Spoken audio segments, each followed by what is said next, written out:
Well, hello. Hope you're doing well. This is our online message for Deep Rivers Church. If you're watching this on Sunday morning, that's great. I'd hope that when you're done watching this, you'll hop in your car, drive over to the church, because we're having our church picnic at 12:30 this Sunday, which is right now if you're watching it today on Sunday, June 12th.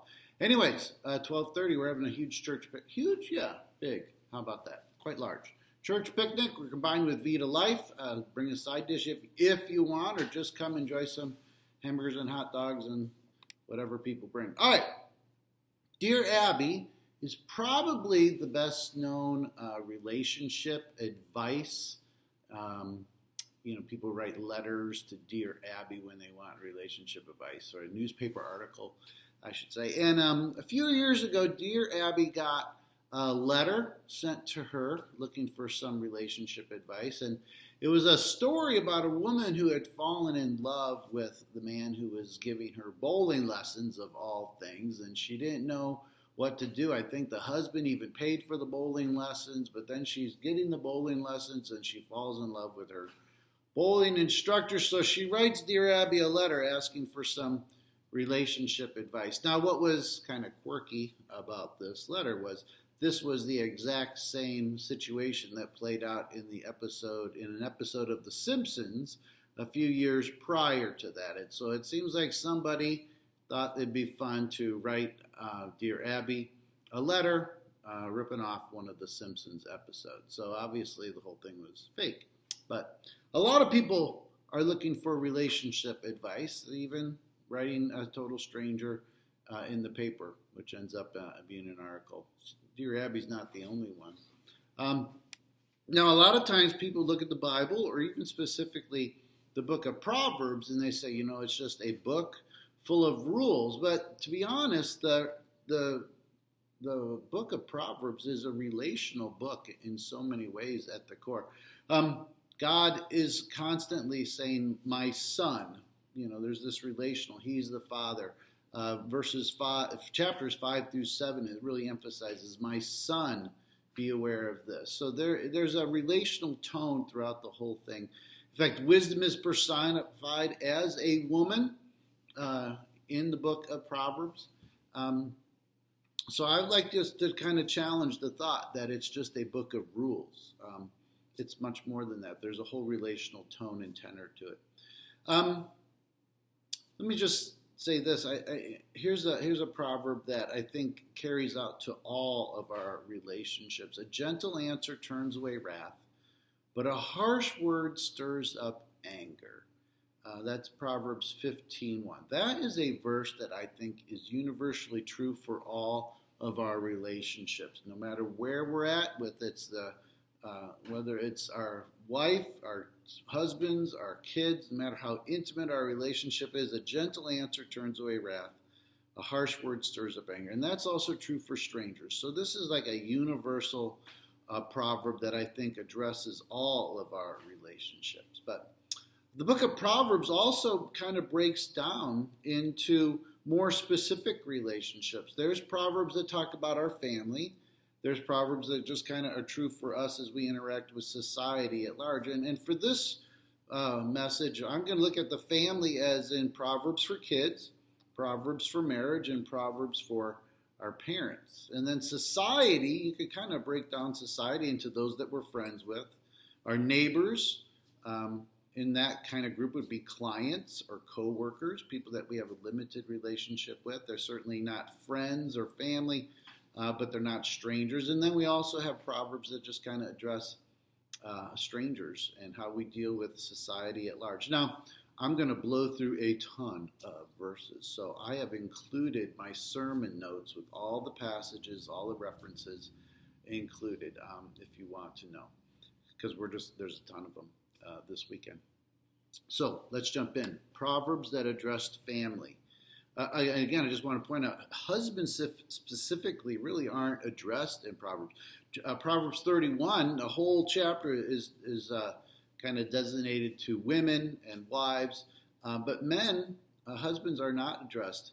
I should say husbands are not addressed because men are addressed throughout the whole thing. So Men are addressed kind of in place as not husbands, but just kind of men in a general sense. And I just want to encourage everybody, because we're going to look at some proverbs that are directed towards a wife. And I think in this situation, in this case, it's totally fair to say wife equals spouse, spouse equals husband. That whatever is true for a wife in the book of Proverbs is also true for a husband. I think that's a fair way to look at the text. All right, so kids. Proverbs for kids. Listen, my son, to your father's instruction, and do not forsake your mother's teaching. Kids need to listen to their parents. Listen to your father who gave you life, and do not despise your mother when she is old. We need to have respect for our parents. More on that in a moment. A wise son brings joy to his father, but a foolish son brings grief to his mother. And then another one, a foolish son brings grief to his father and bitterness to the mother who bore him. There is a very real reason why Proverbs are personified, that wisdom is personified as women, because women are desired, obviously. I once knew a kid. He was raised as a missionary kid in the Philippines, and he had a girlfriend who was back in the Philippines, and things were pretty serious with him. He was living stateside. She was in the Philippines, and he wanted to visit her. Now, I don't know if it was a money thing or a timing thing, but if I remember the story right, he realized it was cheaper or quicker to fly at this price point that he had. It was cheaper for him not just to fly from Chicago to the Philippines, but to actually fly entirely around the world, if I remember the story right. It was cheaper and quicker for him to fly all the way around the world to the Philippines as opposed to going directly. Literally, he flew around the world because he just had this drive to see his girlfriend. And guys, we know how strong that drive can be. It's a very real reason why Proverbs are described as a woman in kind of relational way, that we should strive and pursue wisdom. Listen, we need to listen. Kids need to listen to their parents, respect, and this one doesn't really time out. Now, life gets confusing, and sometimes we need to set up some boundaries with our parents when we're older, but there always needs to be a level of respect. And this one verse,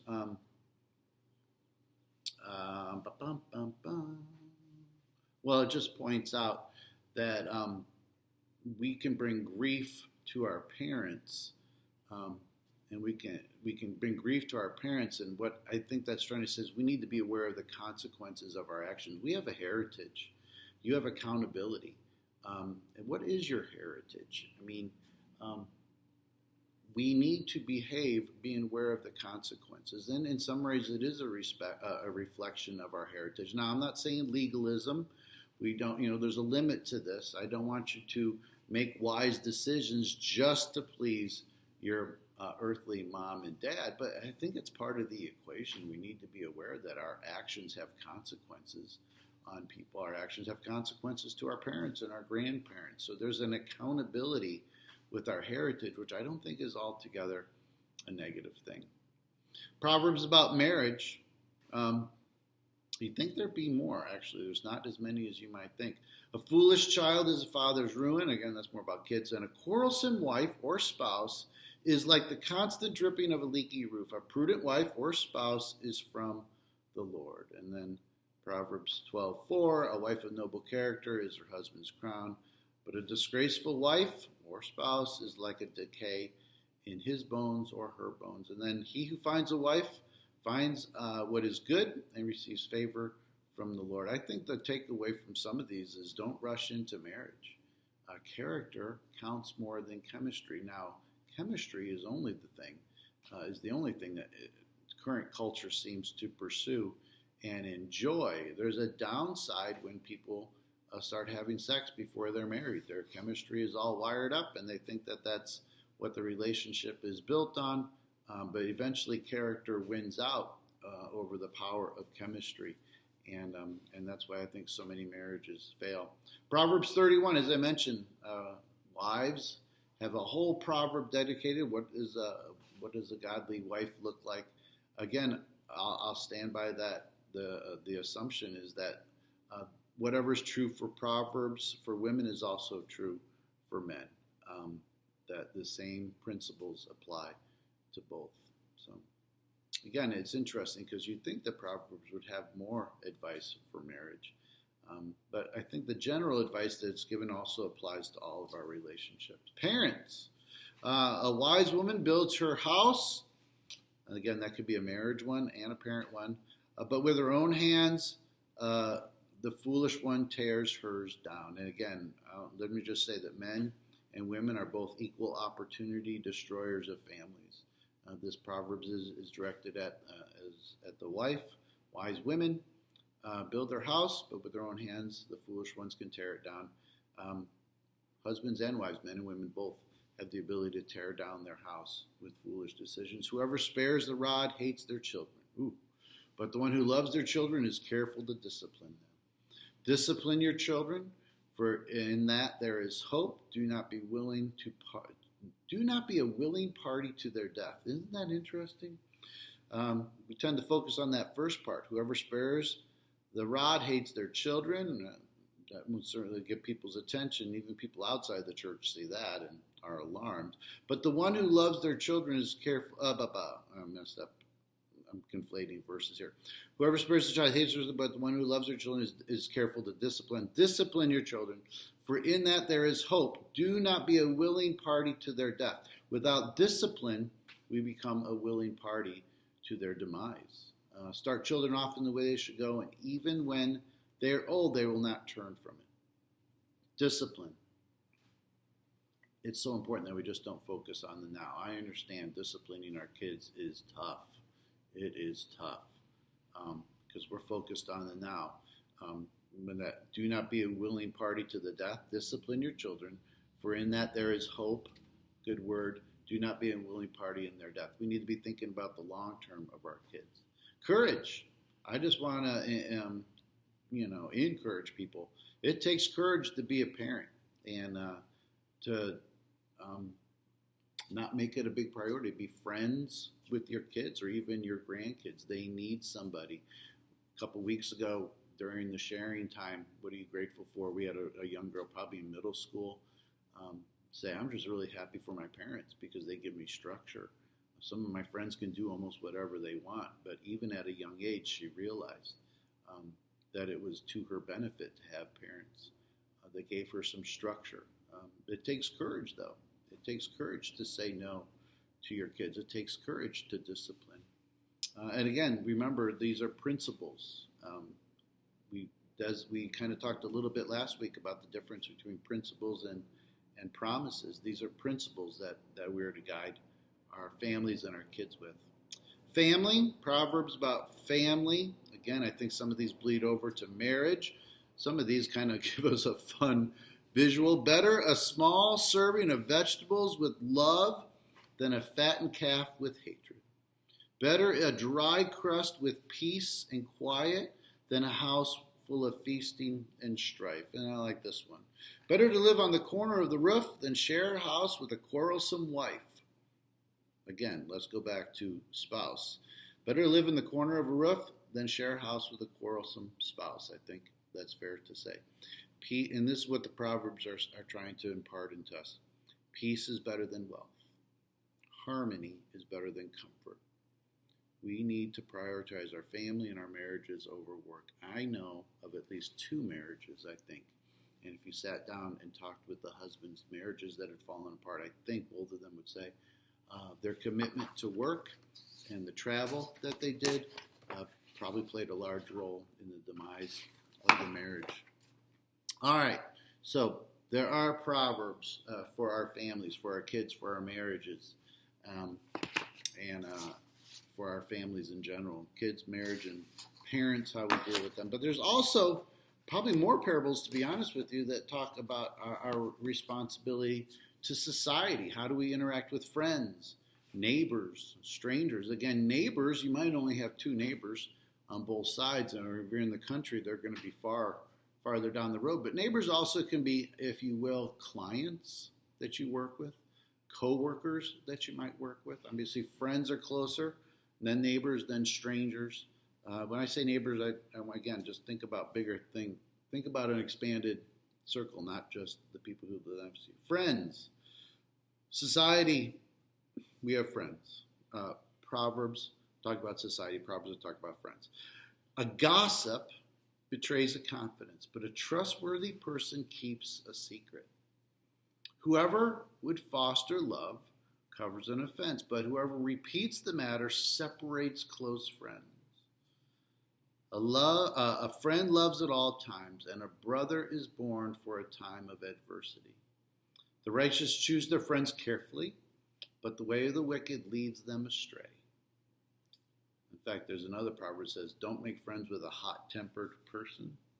Starting a quarrel is like breaching a dam, so drop the matter before a dispute breaks out. I think when you look at these parables concerning friendship, there's something said for talking less. Be careful what we say. Pick your friends carefully. I think most of our friendships happen reactively. I don't know how discerning we are sometimes in the friends. They just kind of fall into our lives sometimes. We need to be careful, be faithful to our friends, and drop the matter before a dispute breaks out. I think sometimes we just need to let the little things go. There's something to be said for just showing grace and not making a mountain out of a molehill. That's just being gracious and merciful to people when they offend. Neighbors, again, coworkers or clients. Proverbs about how do we interact with those folks. With their mouths, the godless destroy their neighbors, but through knowledge, the righteous escape. It is a sin to despise one's neighbor, but blessed is the one who is kind to the needy. Whoever derides their neighbor has no sense, but the one who has understanding holds their tongue.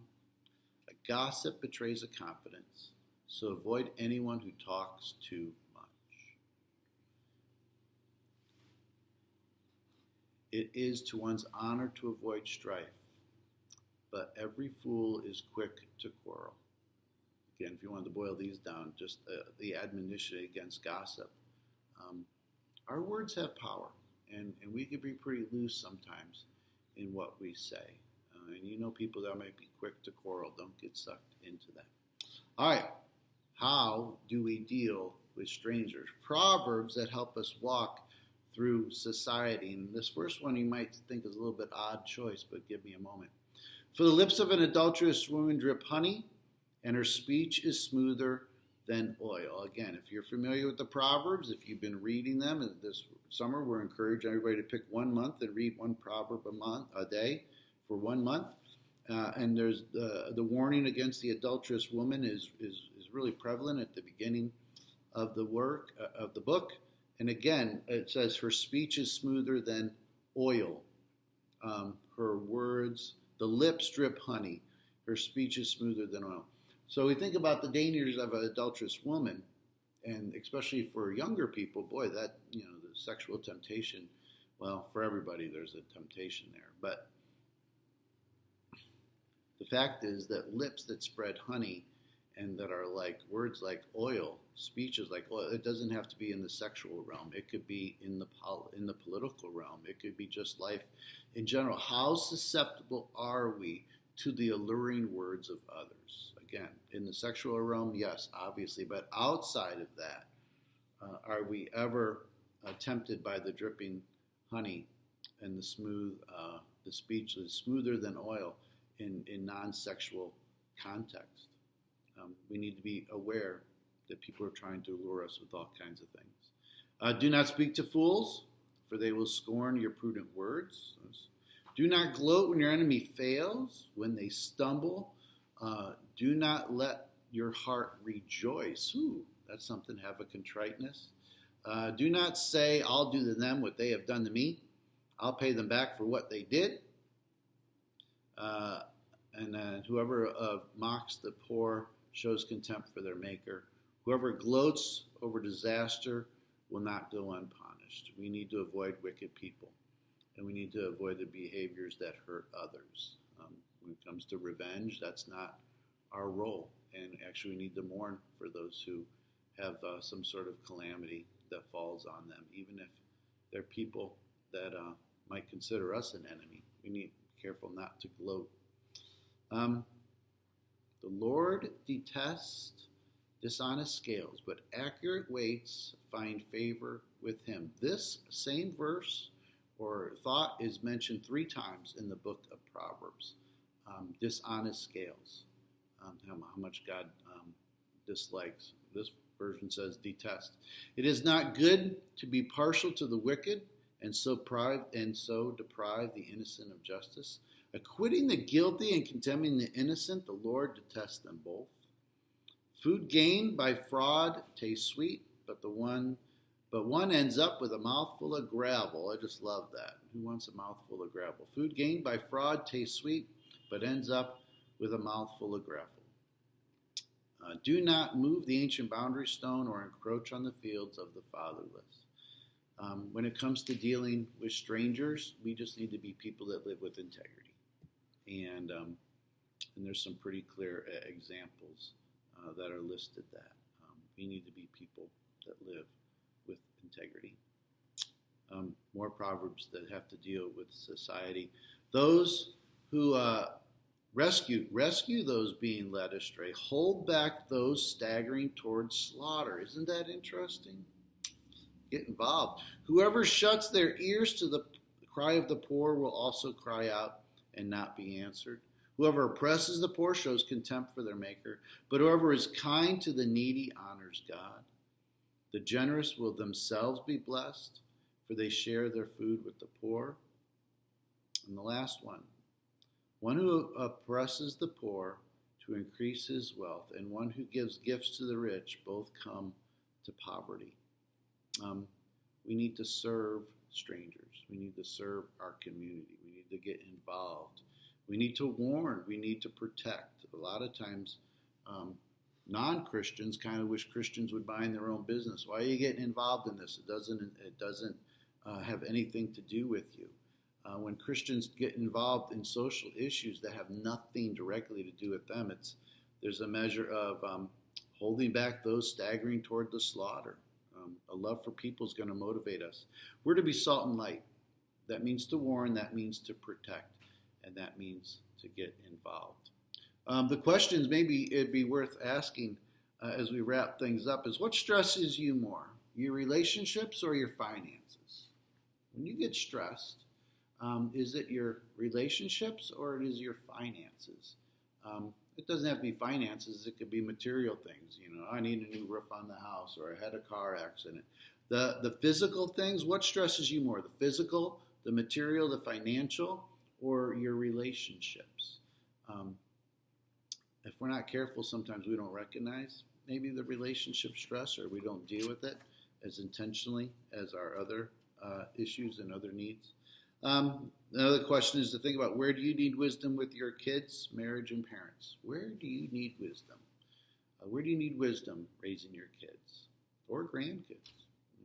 Where do you need wisdom in your marriage? Not if, but where. And even your parents, regardless of where you're at. If you're young, obviously, that might be more of a touchy subject. But even folks like myself, I still have my parents around. What kind of wisdom do I need as I navigate my relationship with them? And where do you need wisdom with your friends, with your neighbors or coworkers or clients? Where do you need wisdom with with strangers? Again, strangers can be individuals that you're going to just meet, but strangers can also be public people, public personas. And where do we need wisdom in our interaction or reaction to them? So I think that's fair questions to ask. Where do you need wisdom in all these different areas, all these different relationships? So, well, again, thank you for hanging on with us for this online message. The email that sent you the link to this message should also have the sermon notes included in there with all of the references that we talked about. So, again, thanks so much for joining us. Hope you can join us at the picnic later on Sunday afternoon at 12:30. This coming Tuesday, June 14th, we're starting our trips to the Fruit Belt Farm Workers. If you can't join us this Tuesday, which is the 14th, we're going to do it another time in June, twice in July, twice in August. So you have 6 opportunities to join us to the Fruit Belt Farm Workers. We're going to have a great time. We've got a lot of people signed up, so it's going to be a ton of fun. We're also collecting care items for care packets, so if you're curious about that, stop by when you're here next, and we'll get you all caught up to speed. All right, thanks so much. Take care. God bless. Have a great day. Hope to see you soon.